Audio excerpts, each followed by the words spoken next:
You're not my family now. Don't ever set foot in our house again. I was yelled at by my father and, supported by my soon-to-be husband, Thomas, I left my childhood home in tears. It was right after I had graduated from high school. My name is Amy. I'm a 36-year-old farmer. This year marks 18 years since I left my childhood home. As I think about how the time I've spent in my chosen life is now longer than the time I spent at my childhood home, I can't help but feel sentimental. My childhood home was in the city, my father was a salaried worker and my mother was a homemaker. In our family of 4, including my parents and my brother, who's close in age, my parents always clearly favored my brother as the heir. Even things like side dishes at dinner or birthday presents were always more lavish for my brother. He would lord it over me, thinking he was better, and I was always the target of his meanness. I remember feeling lonely and crying out, "Look at me, too." But my parents never changed, so I eventually gave up. The turning point in my life came in the summer of my junior year of high school. My brother, who's close in age, was preparing for college entrance exams, aiming for a top university.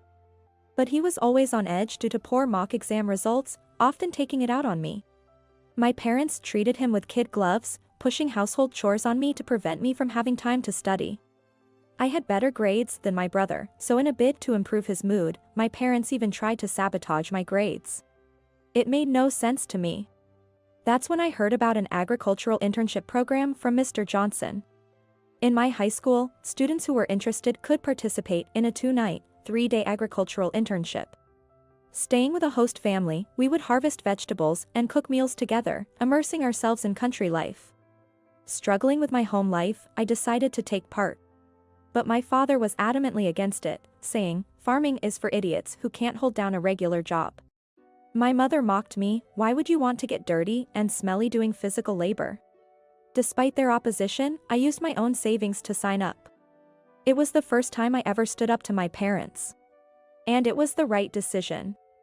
I was starving for family love, and it turned out to be a truly wonderful experience. Breathing the fresh country air and working felt new and exciting, and I experienced the warmth of a family. The eldest son of the host family, a year older than me, was named Thomas, the same age as my brother. At first, I was wary of him just because he was older, but Thomas was nothing like my brother. Kind yet firm, he got along well with his parents and was nice to me too. His parents were also incredibly kind, and when I left after those 3 days, I cried my heart out. Auntie cried with me, saying, "Come back anytime." I promised, I will definitely come back. Uncle and Auntie didn't use their cell phones much, so I began writing them letters frequently. Soon, the responses started coming more from Thomas, their eldest son, and our correspondence turned into something like a diary exchange, eventually leading us to start dating. It was a pure long-distance relationship, we hadn't even kissed. After my brother failed to get into his first-choice national university and ended up in a third-rate private college, I became a high school senior facing my own college entrance exams. However, my parents pressured me, saying, "Don't go to college, just get a job instead." Their reasoning was that women don't need an education. The real reason, I suspect, was that they didn't want me attending a better university than my brother. Since the agricultural internship, I had developed a dream of becoming a farmer. I could become a farmer without going to college, but since Thomas was a college student in the city, I wanted to study agriculture at university and aim for new farming methods. With clear goals and aspirations, I studied hard every day, despite the obstacles from my parents and brother. But when I actually got accepted into a university, my father was furious, asking, "How dare you, a girl, think of going to a better university than your brother?" My mother said, "We don't have money for you. Your brother needs it, so you should work and bring money home." Desperate and in despair, I had a huge argument with my parents and ended up cutting ties with them. Thomas came to pick me up from home, and his parents, now my in-laws, offered to help with my college expenses. I went to college and 4 years later, married Thomas. Throughout my university years, I never contacted my parents or brother, but as my in-laws said, "You should at least inform them about your marriage." We visited my childhood home for the first time in 4 years. It wasn't until the summer approached that we could go for the greetings, as we were busy with graduation and rice planting. Both my in-laws, my husband, and I all had faces tanned to a deep brown from the sun. Then, my parents and brother openly mocked us. My mother said disdainfully, "Excuse me, but how old are you? To be working so hard that you're that tanned, you must be quite poor." I was so embarrassed. "Stop it, Mom," I pleaded in a quiet voice, but she pretended not to hear. My brother, grinning, taunted, "Smart people like me earn money with brain work, not primitive labor. Being able to do only such work is proof of low intelligence." I was shocked, and the usually gentle smiles of my in-laws froze.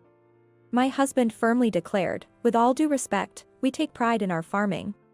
My father laughed condescendingly and said to me, "Let me tell you, from now on, you are not our family. You're marrying a poor farmer who has to work hard for a living. We'll treat you as if you don't exist. Don't come asking us for money. We don't want to see you anymore." I was already disowned at 18, so this wasn't new to me. Still, we tried to do the right thing. The sympathetic looks from my caring in-laws and husband were hard to bear. On the way home, quietly crying, I resolved to forget my biological family's existence. And now, 18 years have passed. The emotional scars had healed, I had 2 children, and was living busy yet fulfilling days. I had almost completely erased my parents and brother from my memory when, suddenly, a cousin told me my brother was getting married. My cousin and I had always been close, we kept in touch even after my marriage. Once, I sent her some rice we had harvested, and she liked it so much she became a regular customer. So, we still kept in touch, chatting on the phone every few months. "We'll see each other at the wedding after a long time," she said. I hadn't heard anything about my brother getting married from either my parents or him. Well, being estranged, I wouldn't know. "The family is also building a new duplex house. I wonder if it's finished yet," she mentioned. Apparently, my parents and brother, along with his soon-to-be wife, were moving. My cousin knew about my estrangement from my parents, but thought I would still show up for weddings and funerals.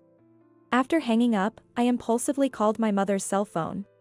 But a mechanical voice said, "This number is no longer in use." The same happened when I called my father. Perhaps they changed their numbers. I didn't know my brother's number, so I couldn't call him. With trembling fingers, I dialed our home number. It connected. I waited nervously for someone to pick up. "Hello?" It was my brother. "Brother? It's Amy. I heard you're getting married and moving." As I hesitated about what to say, intending to offer congratulations, my brother interrupted me. "You don't need to know. You're just a farmer, a stranger. Don't call me," he yelled and hung up. In panic, I called again, but he had already blocked my number. It was cruel. No matter how much he disliked me, it hurt to be rejected like this by family. Seeing how upset I was, my husband asked worriedly, "What's wrong?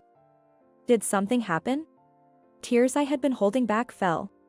After I told them what happened, my husband and in-laws were as angry as if it had happened to them. "You belong here with us, Amy. Your family is right here," my mother-in-law said, comforting me as my tears wouldn't stop. I wished she had been my real mother. She, more than my biological mother, truly cared for me. My father-in-law also consoled me, saying, "You're happy now, that's what matters. Don't let it hurt you. Remember, the one who laughs last wins." My husband said, "Let's take them as a lesson of what not to be." Even our children, not fully understanding, hugged me tightly. Thank you, everyone. I hadn't been blessed with a biological family, but realizing how happy I am now, I felt a warmth in my heart. However, things took another turn when my business was featured on a national TV network. Originally, my in-laws were already substantial rice farmers. They also had a wide variety of vegetables and fruit, but there was always an excess of produce that didn't meet the standards. Having studied food business in college, I focused on how to sell all our produce without waste. I started processing slightly damaged fruits and vegetables into jams, juices, pickles, etc., and began selling them online. With the support of the local agricultural cooperative, my venture was a huge success. It was very popular with mothers wanting to feed their children safe, domestic produce, and with elderly people longing for nostalgic pickles. I built up the company with other young women who had married into farming families and youths who were struggling to find work. Now, it's grown into a company with an annual revenue of $5 million, and its success story was featured in a documentary. After the TV broadcast, there was a huge reaction to how much I was earning, and I received calls from various people.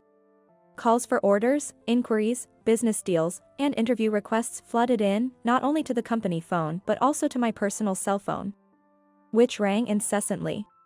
So, when an unknown number called, I answered, and it turned out to be my brother. National TV coverage indeed. He must have found out about my success. Without much preamble, he said, "I'm thinking of starting a business. Lend me some money." What?